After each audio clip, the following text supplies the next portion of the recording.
大家好，我係 Miss Helen。首先多謝大家呢幾年嘅支持。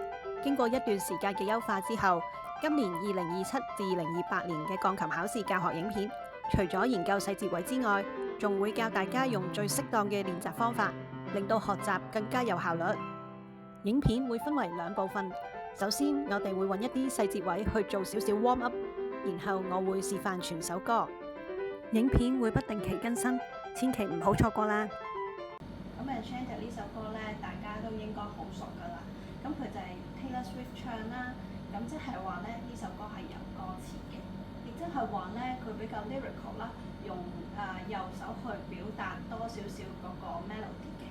咁我左手咧就係少少嘅伴奏啦。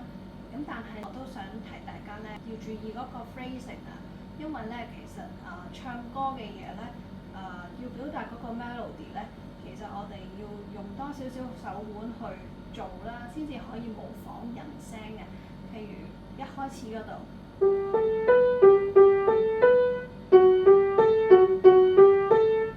咁就會比較悶少少啦，聽落去，因為佢大部分都係8分音符，咁所以聽落去咧就會比較悶啦。所以咧，我哋可以推多少少隻手啦，令到佢比較 expressive 啲嘅。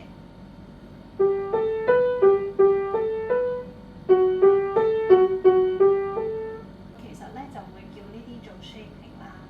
另外咧個左手都唔好忽略喎，有好多底音啦，你見到會有啲四拍嘅，咁係要 hold 實，我哋先至可以做到嗰個底音嘅。記住唔好靠嗰個 pedal 去 hold， 尤其是巴13嗰度啦，你見到好多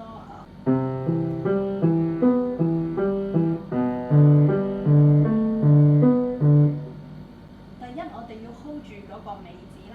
第二咧，其實我哋就唔會彈到咁平嘅。如果唔係咧，嗰個分就會好低㗎啦。咁所以咧，我哋會有少少 shaping 啦。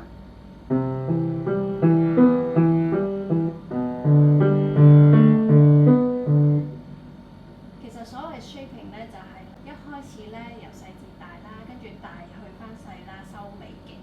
咁通常我會畫一個 hairpin 咁嘅嘢啦。咁就睇大家咧，其實要 shape 嘅。